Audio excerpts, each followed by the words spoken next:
Now, Tony Blair was alongside world leaders in Egypt as they signed off on the Gaza ceasefire deal, with the former Prime Minister touted as part of a new board of peace that would oversee the reconstruction of Gaza. But that role has divided opinions. Keir Starmer says, well, he'd make a huge contribution. Hamas say he would not be welcome, while President Trump's view, well, what do you think? What do you think? Could Tony Blair bring peace to the region? We'll give you the results of our phone poll on this in about 5 minutes. Meanwhile, former Labour supporter Owen Jones, who's writing a book on the Middle East, says that Blair just creates chaos in the region. But Iraq War veteran Robert Clark says the former PM has all the contacts to help end the conflict and move things forward. And I'd like to start with you. We've heard this morning that the Deputy President of the Palestinian Authority is also head of the PLO Executive Committee, so he carries a lot of weight. Hussein al-Sheikh, very happy, he says, to work with Tony Blair.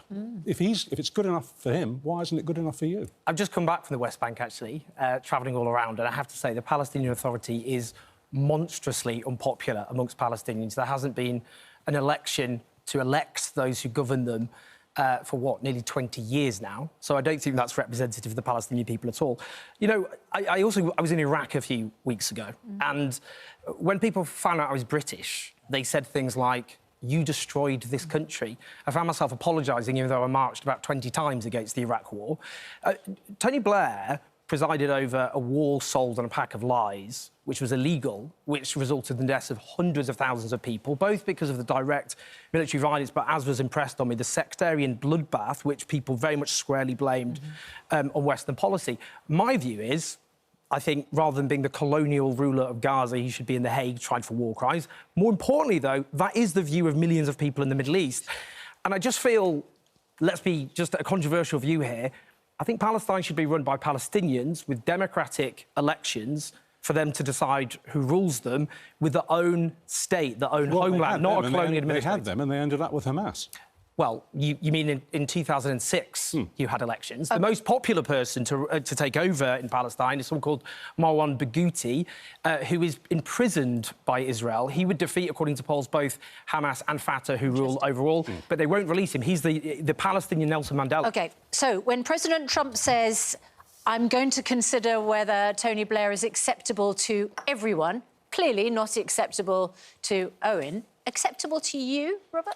I think more acceptable than most. I think, look, we have to take emotion out of the equation here and be a bit more realistic in how we approach this, in the sense of who else is better qualified on the international circuit. You know, Tony Blair, like him or not, he has 20-plus years of diplomatic international experience. He has phenomenal contact with both business, political, charity, NGO elites across the region. You served in Iraq. I did. Do you recognise Owen's description of that conflict?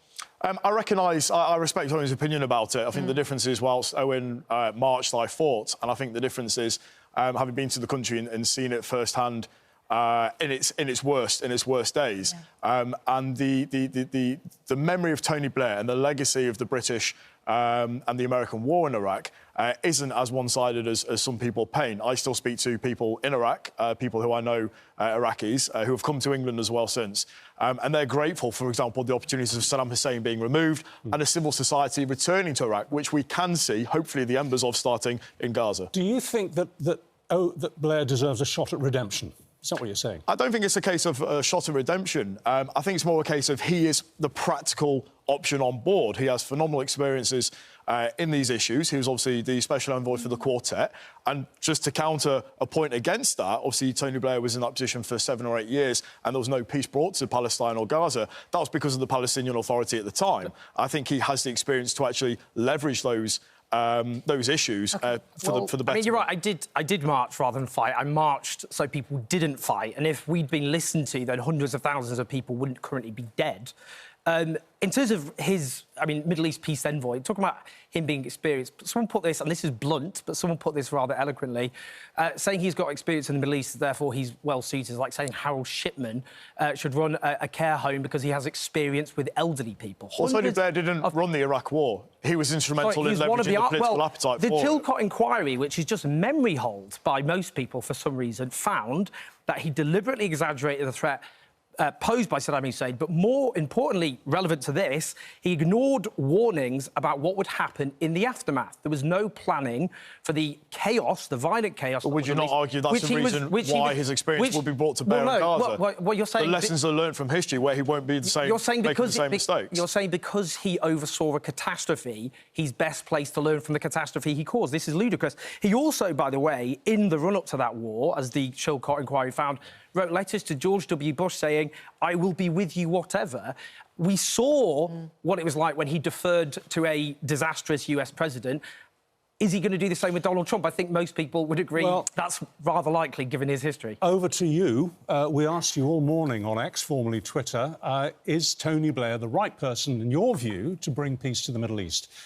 17% of you said yes, 83% of you said no. So there's a huge, huge movement against the idea in this country. We'll see where President Trump lands. Thank you both very much indeed.